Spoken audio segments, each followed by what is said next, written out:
Welcome everyone, Gauson here, and today we are going to talk about Asians. Two examples with two different options for settlers management. Let's begin. Asians are wood-based race, so it won't come as a surprise that at the beginning our absolute priority is getting a strong wood production. However, before we start building anything, we have to analyze the swamp's position.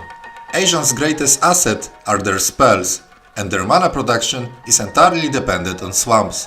Because of that, from the very beginning we have to plan a space for our rice farms. Fortunately for us, it's not that complicated, as in most cases, such as in this example, all we have to do is leave some space by simply building elsewhere. Settlers United modernization guarantees Asian swamps close to their starting location. Let's begin to build our wood industry with two woodcutters, forester, and a tower to get some space further from the swamps. Always try to expand towards trees. As always, let's scout our surroundings by sending few soldiers to see where the mountains and flat terrain are. My startup settler settings looks following. 5% of carriers, so the settlers can immediately pick up more shovels and hammers. 30% of diggers for faster buildings preparation, and default 25% of builders. For me, Asians seems kind of slow at the beginning, but they are getting faster each minute thanks to their powerful magic. They can definitely successfully rush their opponents if needed.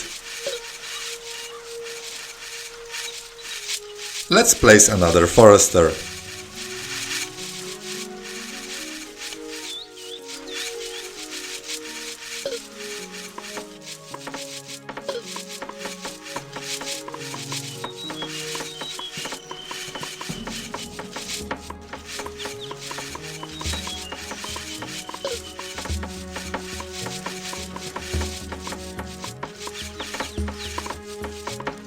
I will continue with woodcutter, and finally our first sawmill, which is really close to the swamp, but trust me, it's calculated, as I'm sure that rice farm will fit next to it.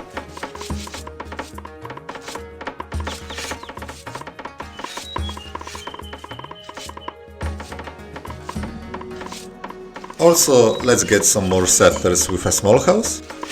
In this example we are going to build two small houses and then follow up with a medium one, exactly as we would play as Romans.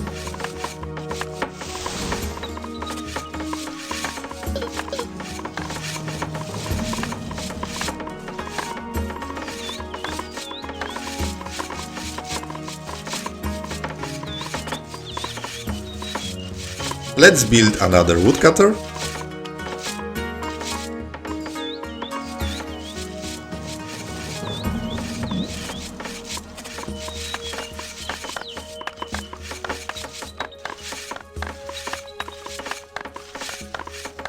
And a second sawmill. You can already see the pattern in building wood complex with Asians. Two woodcutters and a forester in between is easy to remember and very effective setup. Let's make two pioneers to capture some more trees. We can crash one tower to regain some extra resources.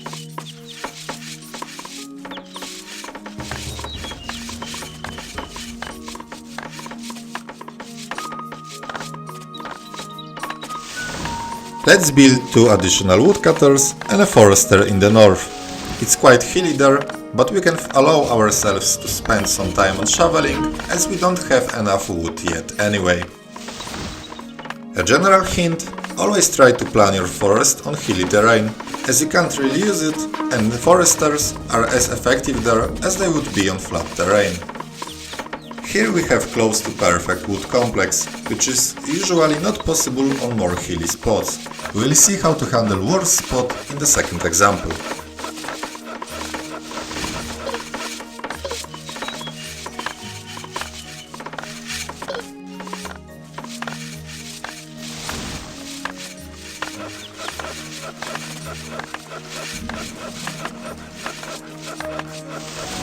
Our small house is complete, so let's send 3 geologists to the mountain. Finding a good coal mine is essential for Asians, as they use it not only for heavy industry, but also for mana production.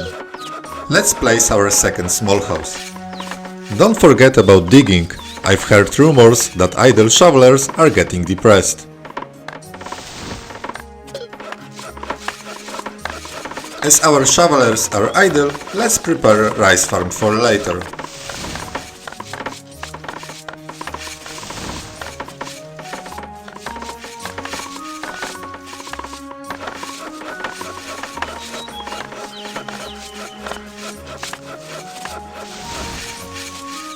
Now it's time for our first sawmill.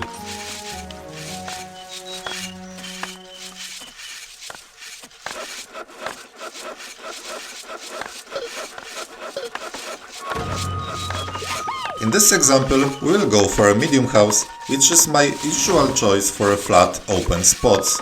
In the second example, we will go for a big house, which is more suitable for hilly spots with less space to build.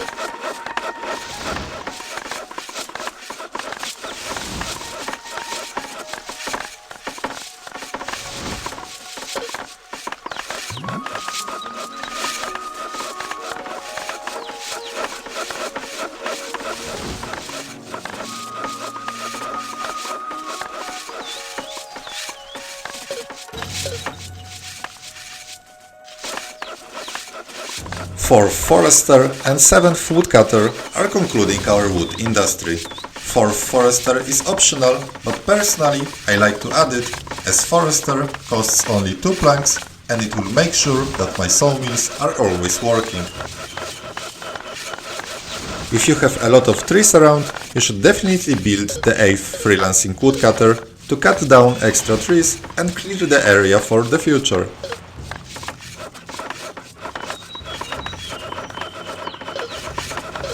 Our wood production is almost ready, so let's stop here for a moment. Like I've already mentioned, pay attention to how they are positioned. Building woodcutters and foresters in one line is the way to go. Obviously sometimes they can be placed this way, so remember that it's not end of the world and don't stress too much about it. After a few games, you will get a feeling how to build effective wood production. Let's prepare our second rice farm, which we will also build before the weapons production. It's time to unpause and build our first rice farm. I'm using my few geologists to scan the mountains. When medium house will be finished, we'll be able to send more geologists exactly to the place where coal and iron are.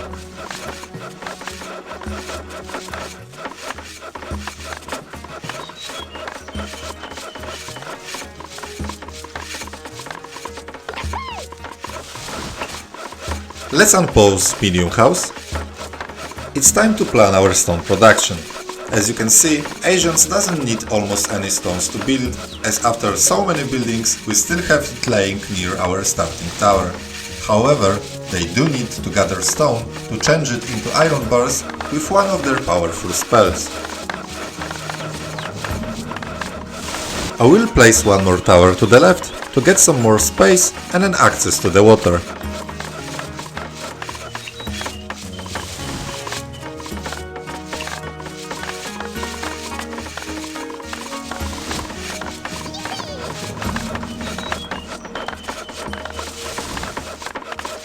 We'll also build one more tower to the right, when path that's being made by pioneers is ready.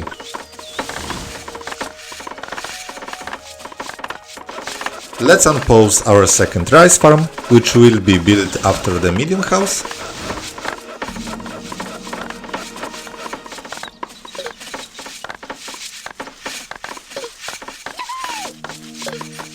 We can also prepare distillery, which we'll build later.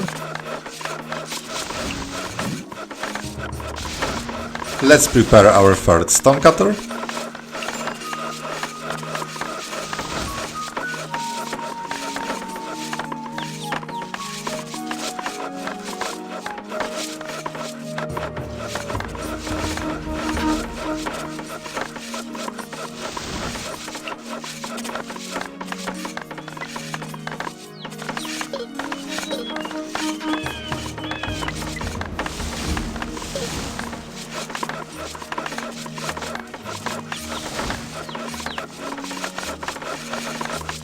let's place a market and unpause our stone cutters so we have stone to gather.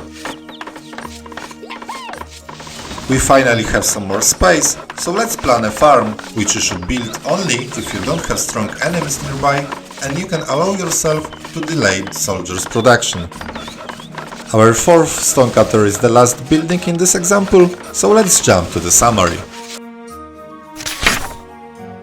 So far we have built 7 woodcutters, 4 foresters, 3 sawmills, 2 small houses, 2 rice farms, a medium house, 4 stone cutters and a market. In this case, our spot was very flat and we've built everything very quickly. Let's now move on to the second example, which won't be as nice, and see how we can tackle it with slightly different build order.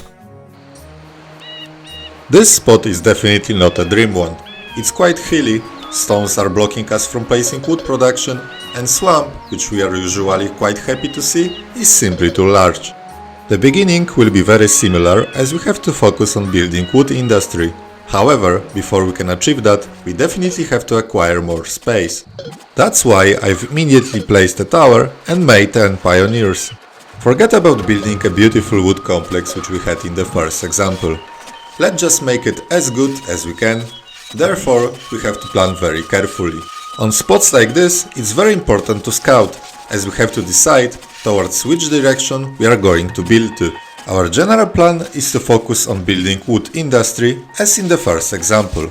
The difference in this build is that we are going to build 3 small houses and a large one afterwards. That approach is a little bit slower, but will allow us to save some resources and plenty of space. As you already know the basics from the previous example, let's speed up a little.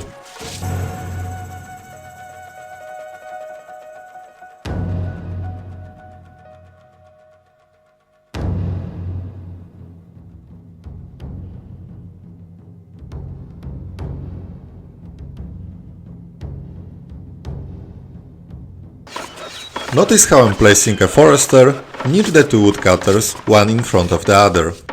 We already know the inline woodcutter forester woodcutter setup, and this is the second popular setup, which is similar to the inverted L letter. Our wood production is slowly starting to run. Don't forget about placing small houses, as you definitely don't want to run out of settlers on such a difficult spot. Before we move on, one more tip. Don't forget about extra woodcutter, which will cut down unnecessary trees. In this example, it's the one on the bottom, which will prepare a space for our heavy industry. Let's continue.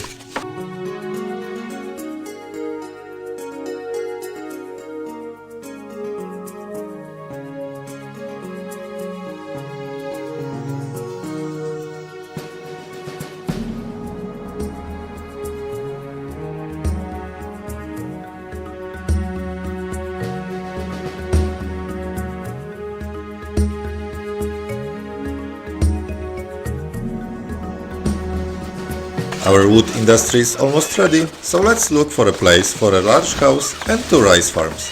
We have to cut down some trees next to the swamp. It's very important to place rice farms as close to the swamp as possible. It's better to delay it a little than placing it too far away. After cutting down few trees, our rice farm fits perfectly. We have already placed a big house, so let's summarize our buildings. 8 woodcutters, 4 foresters, 3 sawmills, 3 small houses, 2 rice farms, a big house, 4 stone cutters and a market. So besides our approach to the settlers, everything is the same as in first example. We definitely had to put more work into achieving that, but in the end we've still managed to get a fully working wood production.